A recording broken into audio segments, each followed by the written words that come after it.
Isabelle, Dominique, merci d'avance pour votre soutien, parce que ce thème est un véritable challenge. Aujourd'hui, quand j'ai croisé des gens, on m'a dit qu'est-ce que tu vas faire, bon courage. On m'a même dit mais tu avais l'âge de refuser ce sujet. Et effectivement, quand je me suis rendu compte que plus dans les molécules disponibles, plus d'un résumé de caractéristiques des produits sur deux mettait une mention sur une vigilance, une contre-indication en cas d'insuffisance hépatique, mais aucune règle d'ajustement, je me suis dit qu'on était mal barré et qu'on était très en retard par rapport aux néphrologues, où il y a beaucoup de molécules, finalement, où on ajuste en fonction d'un DFG, d'un débit de filtration glomérulaire bien établi dans le Vidal. Donc je vais essayer de traiter ce sujet avec vous en évitant, bien sûr, l'effet catalogue qui pourrait vous faire peur et vous endormir, évidemment. Quelques liens d'intérêt. Donc, alors, il faut repositionner un certain nombre d'acteurs, bien sûr, qui nous ramènent à nos études sur le métabolisme des médicaments, voir comment, de quelle manière, et vous allez voir qu'il y a beaucoup de manières, la cirrhose va impacter sur le métabolisme de ces médicaments, quelques exemples uniquement. Et puis, en 2017, qu'est-ce qu'on a comme outil et comme règle d'ajustement en cas de cirrhose? Et heureusement, il y avait quelques données récentes qui m'ont bien aidé. Alors sur le plan du métabolisme des médicaments, sans surprise, le foie est au cœur de la métabolisation des xénobiotiques, forcément sur le plan anatomique, entre le tube digestif, l'absorption et le système systémique. Donc ça va être vraiment l'usine de métabolisme des xénobiotiques. Et très brièvement, je ne vais pas rentrer dans énormément de détails, on absorbe un médicament, bien sûr, c'est la première phase. Je passe sur les mécanismes des flux qui permet de faire sortir d'emblée la molécule de la cellule intestinale pour parler de l'effet de premier passage hépatique, parce qu'il est important. On oublie souvent que les cytochromes, qui vont être au cœur du dispositif, c'est un ménage à trois. On a le médicament, on a son récepteur, on a le cytochrome, et derrière le cytochrome, on a un métabolite qui est soit toxique, soit inactif, souvent toxique. Et c'est autour de ces trois acteurs, finalement, que tout va se passer. Le cytochrome peut être entérocytaire, donc on va prendre, par exemple, c'est l'exemple du Flodil, on va absorber donc 100% un comprimé de Flodil qui va passer dans l'estomac, dans l'intestin. Au niveau de l'intestin, le premier effet de passage, c'est effectivement le fait qu'il est métabolisé en partie par les cytochromes entérocytaires, et de 100%, on se retrouve à 30% ici. Alors si on prend du jus de pamplemousse, vous savez, ça peut augmenter à 90%. Et puis il va passer, et puis il va arriver au niveau du sinusoïde, et ces 30%, une nouvelle fois, va être métabolisé par le même cytochrome, et va donner 15%. On va y revenir, bien sûr, sur l'étape du foie. Et en biodisponibilité, finalement, du 100%, on va arriver à 15% si rien ne se passe. Et en cas d'interaction, on a effectivement une biodisponibilité qui peut être un petit peu augmentée. Donc ça va effectivement rentrer en ligne de compte, par exemple, dans le cas de l'hypertension portale, avec l'augmentation de la perméabilité intestinale, évidemment, où l'absorption va être modifiée, on y reviendra. Le foie est au cœur du métabolisme, et on va reparler de cette famille des cytochromes P450, bien évidemment, dont la grande fonction, la fonction principale, va être de modifier l'activité, bien sûr, du produit, en donnant des composés soit neutres, soit plutôt toxiques. Et puis la phase 2, c'est la phase 1, bien sûr. La phase 2, je ne vais pas en parler du tout, quasiment. C'est une phase d'élimination et de solubilisation pour qu'après, le produit puisse être éliminé de façon rénale ou biliaire. Donc l'objectif de ce dispositif, bien sûr, c'est l'élimination des xénobiotiques. Et quand on parle d'élimination des médicaments les plus prescrits, alors ce métabolisme au sens large, donc métabolisme cytochrome dépendant, c'est la très grande majorité de la voie d'élimination. Et puis après, on a une petite proportion qui est d'origine rénale, excusez-moi pour la flèche, ou biliaire. Et puis quand on revient au métabolisme hépatique, vous voyez la part des cytochromes, c'est énorme, c'est effectivement la principale voie métabolite d'élimination.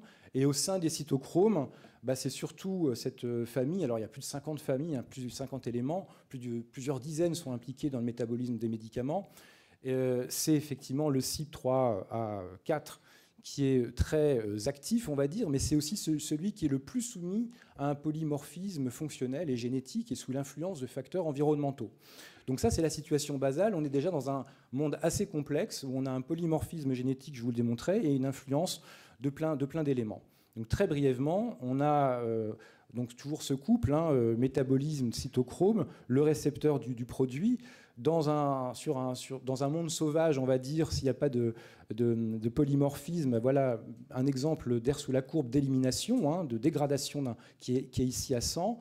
on va avoir un produit au niveau du récepteur qui va être efficace, peu toxique. De l'autre côté du spectre, si l'AUC de dégradation est à 400, avec des systèmes de polymorphisme et de mutation, on n'aura que la toxicité et plus aucune efficacité. Donc on va jouer avec ce couple polymorphisme récepteur du médicament lui-même, par exemple ici, et puis polymorphisme du métabolisme du cytochrome qui va donner des combinaisons d'efficacité, toxicité qui sont très aléatoires et très individus dépendants. Alors voilà, ça vous le savez, l'origine ethnique impacte. L'âge également, au plus on prend de l'âge, le sexe, j'en parle pas, mais il y a des grandes différences, des disparités entre l'homme et la femme qui ne sont pas du tout prises en compte dans l'administration des médicaments. Quand on grandit, vous voyez que l'activité diminue, la demi-vie d'élimination augmente, et puis on vient d'en parler, l'alcool, quand même, un rappel de base qui peut induire un certain nombre de cytochromes. Alors, voilà, les acteurs qui vont être importants pour la suite du topo, c'est quels sont les facteurs qui vont vraiment intervenir dans la clairance hépatique des médicaments. On va avoir d'une part l'efficacité des systèmes enzymatiques hépatiques, la clairance, ce qu'on appelle la clairance intrinsèque, donc les cytochromes bien sûr, le débit sanguin et hépatique, et puis la proportion de médicaments qui ne vont pas être liés aux protéines plasmatiques, la fraction libre. Et là, bien sûr, on va rentrer dans les phénomènes éventuellement de médicaments liés à l'albumine ou pas, dans un contexte de cirrhose. Alors la cirrhose, on rentre dans le vif du sujet parce que jusque-là, j'ai rien dit de particulièrement original. Quand on a une cirrhose, qu'est-ce qui va se passer ?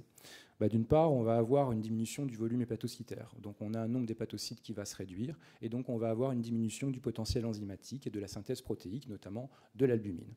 Donc on va avoir une diminution automatique de la clairance hépatique. Avec ces deux facteurs, la fraction libre va augmenter. D'une façon générale, la fraction libre des médicaments va toujours augmenter et la clairance intrinsèque va diminuer. Alors, sur le plan vasculaire, il y a énormément de modifications vasculaires et ça va impacter.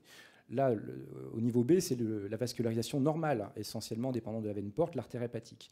En cas de cirrhose, on va avoir une diminution globale, générale du flux vasculaire, et proportionnellement une hyperartérialisation hépatique, et ça va bien sûr rentrer en ligne de compte.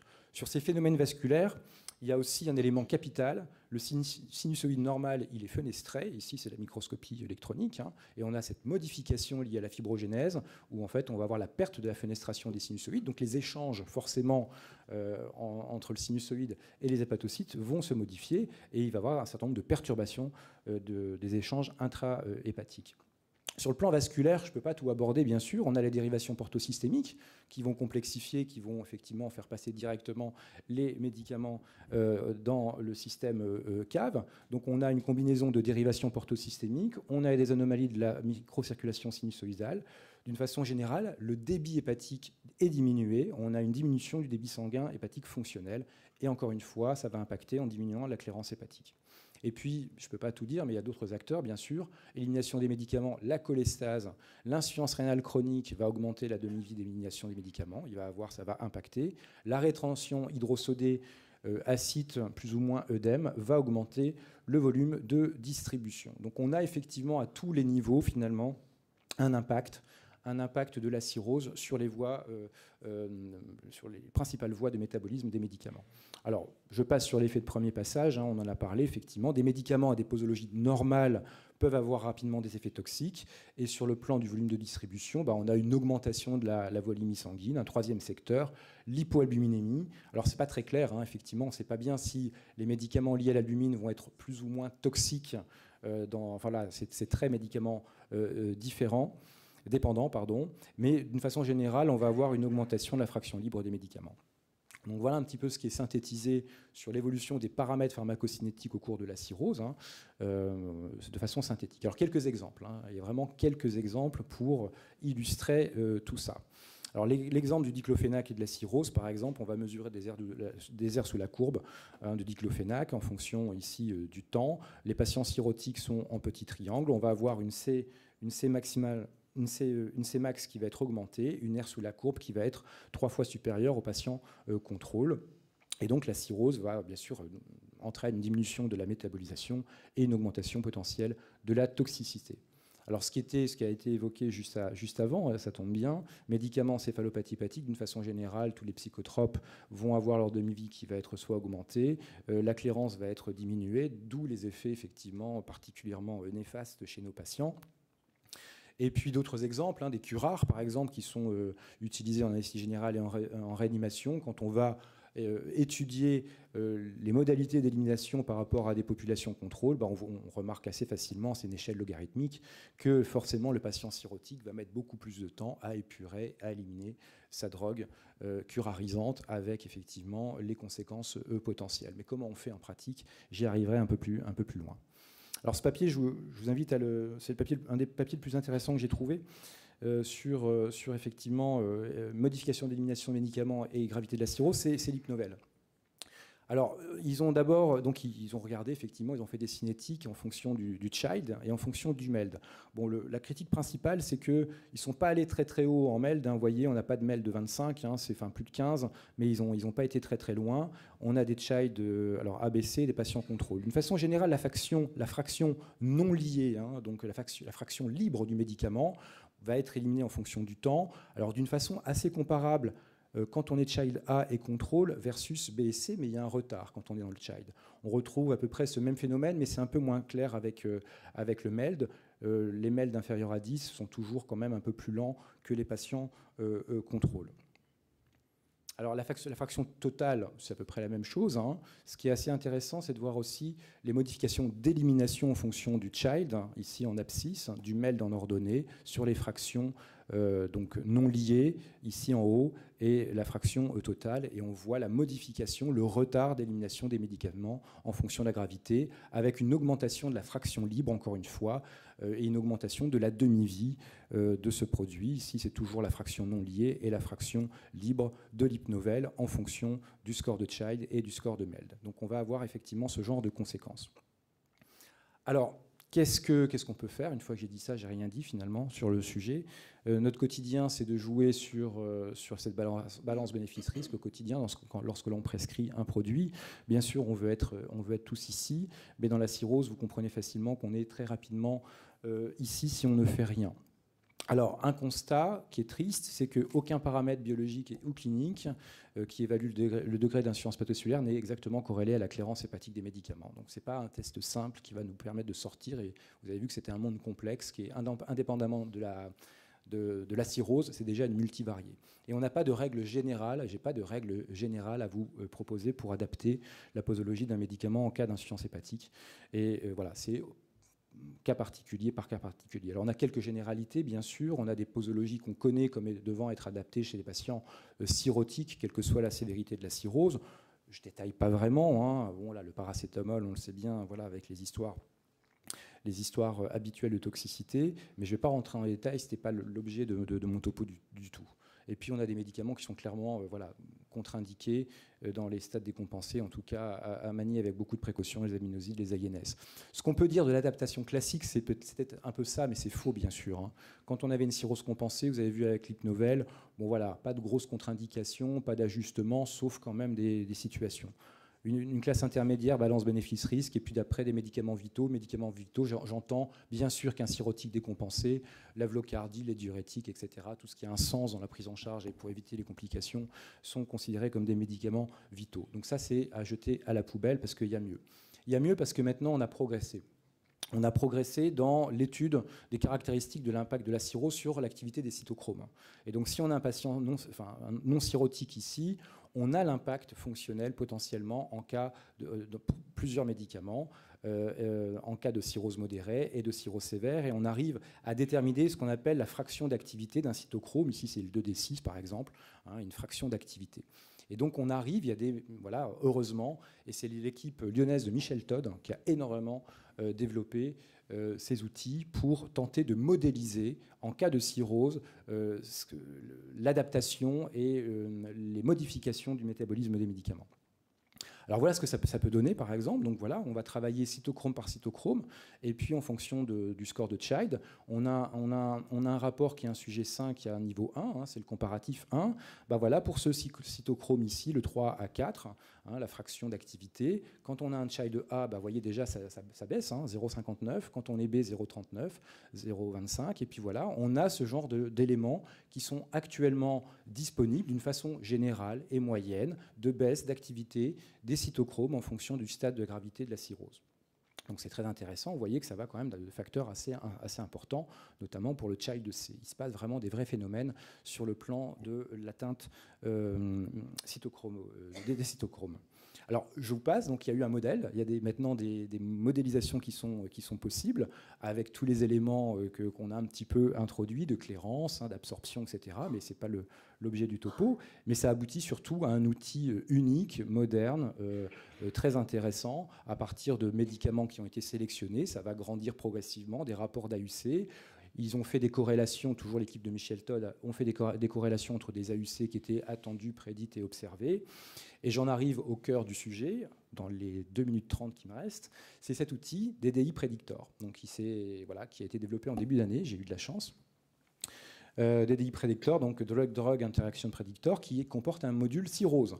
Donc c'est un site internet, un outil internet qui est disponible actuellement, qui sert justement à, d'une part, prévoir des interactions médicamenteuses entre produits. Donc c'est une interface assez simple. On va rentrer les produits pour dire effectivement quel type d'ajustement on va avoir. Donc les interactions entre médicaments, qui va prévoir des polymorphismes génétiques de ces cytochromes, qui va permettre aussi d'avoir, à travers le module Cirrhose, des ajustements potentiels et des propositions d'ajustement. Donc c'est super intéressant et c'est très moderne. Donc c'est un site qui est dédié à la prédiction quantitative de l'impact des interactions médicamenteuses, des polymorphismes, de la cirrhose sur l'AUC des médicaments métabolisés par les cytochromes P450, administrés par voie orale, au-delà de 2 ans. Pour une cirrhose, c'est mieux. Alors voilà l'exemple, sertraline. Voilà, l'interface est très simple. Et parmi les propositions, on va voir la sertraline. On rentre le médicament sertraline. La sertraline, vous allez voir que voilà, vous allez avoir ce premier tableau qui va dire que la sertraline est métabolisée à 67% par le 2C19. Voilà, très bien. L'activité du 2C19 diminue avec la sévérité de la cirrhose, c'est ce que je vous ai montré tout à l'heure. Ici, alors c'est pas présenté de la même façon. Les child, vous avez ici, là c'est le A. Je suis désolé de la taille, c'est ceux qui sont au fond. Child A, child B, child C. Et puis vous allez avoir le 2C19 qui va baisser 0,32, 0,26, 0,12 en fonction de la gravité. Donc votre patient, il est child C, vous avez ce facteur. Vous avez la fraction libre de la sertraline qui va augmenter, qui est effectivement la fraction, entre guillemets, pas dangereuse, mais celle qui va effectivement aller sur son récepteur potentiellement et faire son effet, qui va augmenter en fonction de la gravité de la cirrhose. Et donc, on va ajuster avec les AUC. Donc, il y a plusieurs types d'AUC qui ont été calculés par le modèle. Il y a donc l'air sous la courbe de la fraction libre en cas de cirrhose rapporté si on n'avait pas de cirrhose. Et donc, on a un facteur de 27, 3, 4, 6, A, B, C. Donc là, il y a un outil qui est utile pour la dose initiale, d'autres pour comparer des valeurs prédites aux valeurs observées. C'est un peu technique, mais d'une façon générale, ça va nous dire que ici, la sertraline, l'AUC de la concentration libre de la sertraline est augmentée d'un facteur 2 à 4,5 et que la posologie doit être diminuée du même facteur. Donc c'est très simple, vous avez ce chiffre, par exemple, je suis child C, globalement, pour introduire la sertraline, on en met 4 fois moins quand on est child C, entre 4 et 5 fois moins en termes de posologie. Donc voilà, je termine. La cirrhose impacte toutes les étapes de la métabolisation des xénobiotiques. Le foie a un rôle fondamental dans la transformation métabolique des médicaments, bien sûr. Le métabolisme de la plupart des médicaments est ralenti en cas de cirrhose. Toute insuffisance hépatocellulaire, quelle qu'en soit la cause, impose des précautions, grande susceptibilité aux effets secondaires, baisse du métabolisme hépatique, bien sûr, avec en corollaire le surdosage. Et donc, je vous invite à aller sur le site du module Cirrhose DDI Predictor, qui est une première approche assez générale de prédiction posologique chez le cirrhotique, qui va pallier au manque de données de RCP et de la littérature, parce qu'il n'y a que dalle. Et c'est une aide à la prescription au quotidien pour se rapprocher d'une posologie idéale qui améliorera l'efficacité sans être nocive. Je vous remercie pour votre attention.